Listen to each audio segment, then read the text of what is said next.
गलत करने वालों को एक ऐसा सबक सिखाना चाहिए कि ज़िंदगी भर याद रखे। मैं तो कहता हूँ उसका परिवार को उजाड़ करके रख देना चाहिए। उसको पता लग जाए कि जो मैंने संपत्ति इकट्ठी की है गवर्नमेंट अब उठा के ले गई है उसको। तो उसके नाते गवर्नमेंट का डर होना चाहिए गलत लोगों के दिल के अंदर, यानी शरीफ को सहारा हो और बदमाश को डर हो। और खास चर्चा में आज हमारे साथ मौजूद हैं बीजेपी विधायक सतपाल सिंह। बहुत बहुत स्वागत है। धन्यवाद जी। सदन के भीतर आज नशे के मामले पर बहुत चर्चा भी हुई है। लगातार हिमाचल प्रदेश के बारे में अगर हम अब बात करें तो पहले उड़ता पंजाब कहते थे, अब उड़ता हिमाचल बनता जा रहा है। क्या कहना चाहें? भगवान करे जो पंजाब के अंदर हुआ वो हिमाचल में ना हो।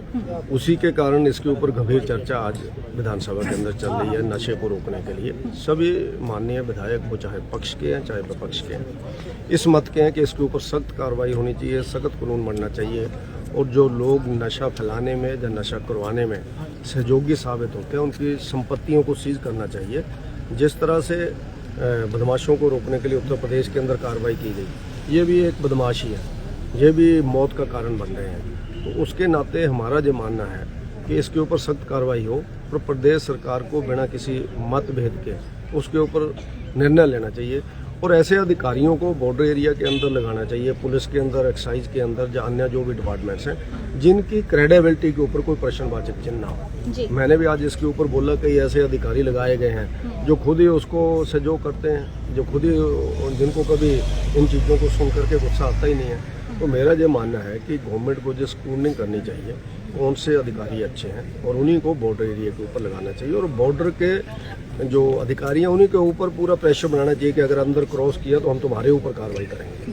अगर बॉर्डर एरिया से अंदर कुल्लू कुनौर तक अगर चिट्टा पहुंच रहा है तो जो बॉर्डर एरिया की पुलिस है, बॉर्डर एरिया के एक्साइज के लोग हैं, या बॉर्डर एरिया के CID के लोग हैं, SIU के लोग हैं, एंटी करप्शन सेल के लोग हैं, विजिलेंस के लोग हैं, क्या कर रहे हैं?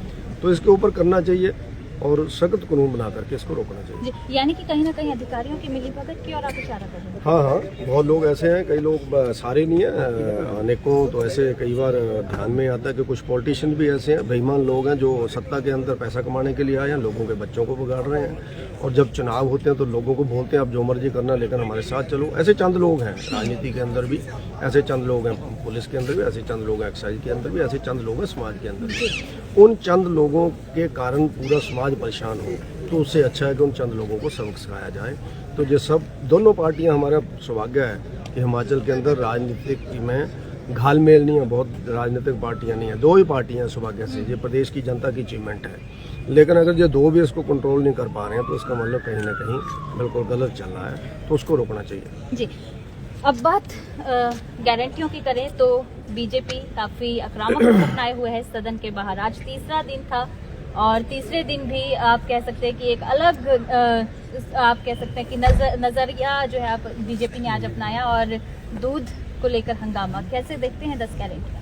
जो गवर्नमेंट बनी है, आप जानते हैं कि कांग्रेस पार्टी ने बाहरी प्रदेशों को जैसे कब्जा किया था, छत्तीसगढ़, राजस्थान, मध्य प्रदेश में गारंटियां दे करके, वहाँ भी ऐसे जीते थे, ये लालच दे करके ही। और उसी मॉडल को इन्होंने जहाँ पर अपनाया और झूठ बोला और प्रदेश की बोली वाली जनता उस बहकावे में आ गई और अच्छी भली चलती हुई भारतीय जनता पार्टी की सरकार 0.9% वोटों से हार गई। यानी 38,000 वोट हमारे हिमाचल में कम थे कांग्रेस से और हम लोग 15 सीटें पीछे रह गए कांग्रेस से। तो उसके नाते अब ये भूल गए, उसके ऊपर कोई कार्रवाई नहीं कर रहे हैं, लीपापोती कर रहे हैं, खजाना खाली होने का रोना रो रहे हैं, सुबह से शाम तक केंद्र को कोसते रहते हैं। भैया गारंटियां लिखने के सोचना था और उस समय क्यों लिखी गई? इसलिए पूरा करें। हम तो ये बोलते हैं जो तुमने कहा उसको पूरा करो। तो आज इसलिए हमने लोगों के बीच में ये बताया है कि भैया किस तरह से ये झूठी, मकार और वायदे भूलने वाली गवर्नमेंट है। जी, इसी से जुड़ा हुआ एक सवाल, यानी कि कहीं ना कहीं सर आपको ये भी आपके बयान से हम ये कह सकते हैं कि अफसरशाही जो है उस पर ही कंट्रोल कमजोर है, चाहे सरकार कोई भी रही हो। नहीं, उसमें ऐसा है, मेरा ऐसा मानना है कि ऑफिसर्स कुछ लोग हैं, मैं सबकी बात नहीं कर रहा हूँ, सबकी बात नहीं मैं कर रहा हूँ, चाहे कोई भी बरेगा मैं सबको उसमें दोषी नहीं ठहरा सकता और सब दोषी होते भी नहीं। कुछ लोग हैं जो उसके अंदर गलत करते हैं। उन गलत करने वालों को एक ऐसा सबक सिखाना चाहिए कि ज़िंदगी भर याद रखे। मैं तो कहता हूँ उसका परिवार को उजाड़ करके रख देना चाहिए। उसको पता लग जाए कि जो मैंने संपत्ति इकट्ठी की है गवर्नमेंट अब उठा के ले गई है उसको। तो उसके नाते गवर्नमेंट का डर होना चाहिए गलत लोगों के दिल के अंदर, यानी शरीफ को सहारा हो और बदमाश को डर दो, उसको सरकार बोलते हैं। बड़े दावे के साथ सर अधिकारियों पर आपने कहीं ना कहीं उंगली उठाई है, आने वाले समय में कोई बड़ा खुलासा करेंगे? बड़ा खुलासा तो हो ही रहा है नामों पूरे का? प्रदेश के अंदर। मैंने तो विधानसभा के अंदर भी बोला है कि हमारे कुछ लोगों के एक्साइज वालों ने पकड़ा और पुलिस के बड़े अधिकारी ने शिमला से फोन किया कि इसको छोड़ दो, तो वो इतना तो गवर्नमेंट को भी पता होना चाहिए ऐसा कौन सा अधिकारी है। मैं तो पहले ही बोल रहा हूँ कि कोई भी डिपार्टमेंट का मुखिया है उसको पता होता है, उसकी ग्रेडिंग होती है, कौन से अच्छे लोग हैं, शिक्षा विभाग में कौन से अच्छे प्रिंसिपल्स हैं, एक्साइज में कौन से अच्छे ऑफिसर्स हैं, पुलिस के अंदर कौन से IPS अच्छे हैं, कौन से गड़बड़ हैं, कौन से IAS अच्छे हैं। अगर यही हमारे पास स्कूलिंग नहीं है तो हम क्या खा कर रहे हैं फिर यहाँ पर बैठ करके।